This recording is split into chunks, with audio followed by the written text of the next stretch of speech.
Can you see this stack? I mean, you saw it in the thumbnail, but still, I want to be a bit more secretive.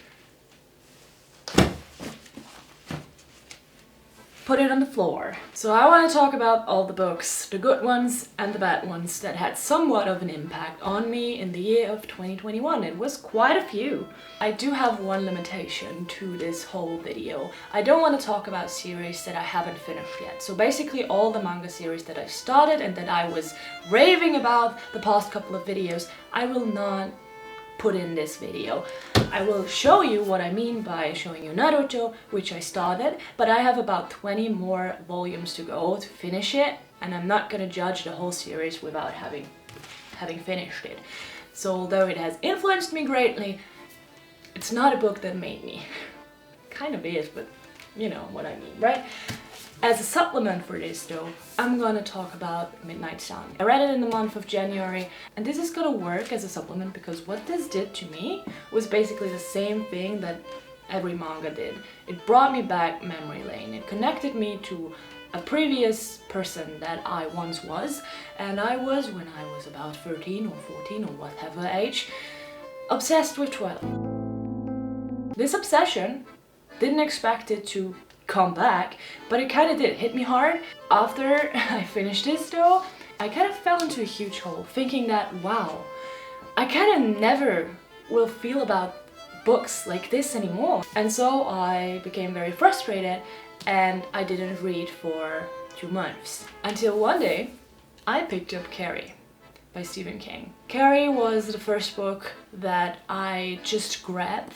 This is, by the way, a present that my boyfriend got for his birthday, so if he's watching this, I'm sorry, I still own you a copy. It's mine now. You're never gonna get it back. And so basically, we were on our way home from my boyfriend's birthday party, and I just saw this book that he got as a present, and I was like, maybe I should just read it for the duration of the ride. And so I did, and I kept on reading it. In those 2 months, by the way, as well, I didn't post any videos because I didn't read. And Carrie also helped me getting back into making videos since I did do a reading blog around it. At this point, I also want to mention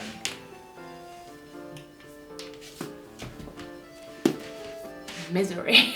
And that was a total 5 out of 5. It's just one of the best Kings I've ever read. But since I mentioned Carrie and Carrie had a much greater impact on me personally, I just thought I would mention it without saying anything else.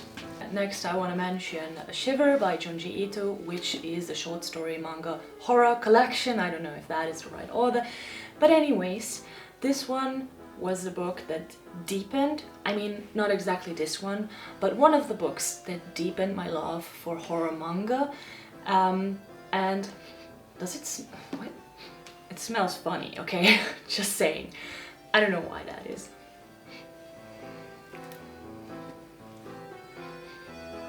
Also, one of the stories in this one is stuck with me till this day. If you are interested, it's called Fashion Model. This one is the one that I can't get out of my head. It haunts me at night.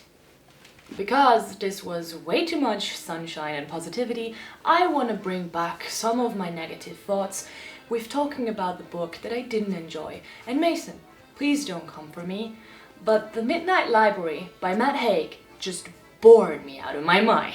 You know, basically everything that is going to happen, you're being told in the 21st pages of the book. And so every other thing that just happened in the book was way too predictable and superficial for me to enjoy it. But I just realized I am easily bored.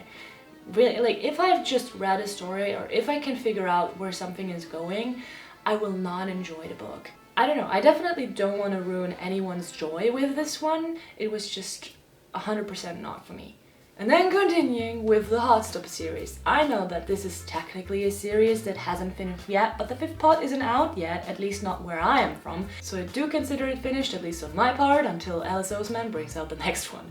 So here we are, and I want to mention it, just as a proof to everyone, to myself at most, that I can enjoy romantic love stories.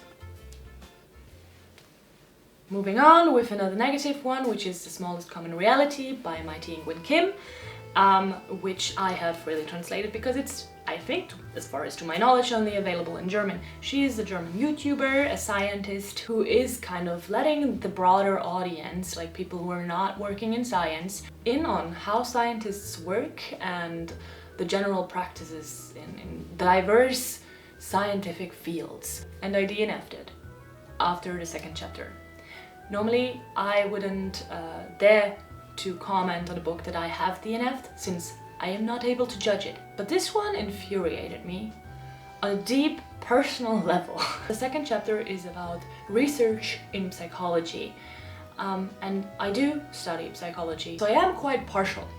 I am emotionally attached to this topic. And what infuriated me so much about this chapter, and ultimately the book, was that the author misrepresented the information that she wanted to provide to the public. Now I have to say that Mai Thi is a scientist herself, but she's a chemist. She isn't a psychologist. And that is the part that is really hard to explain. Although what she says is factually not wrong, so if you Google it, you would find the exact things that she's saying. But the thing about this was that the fact she was talking about, she was talking in an incoherent and misleading order, so that the conclusions you would draw were totally different from what reality actually was. And oh my god, my heart is still bleeding. And I am telling you this as well, my children, because I beg you, please, please read different books by different authors with different backgrounds. And that also means don't take everything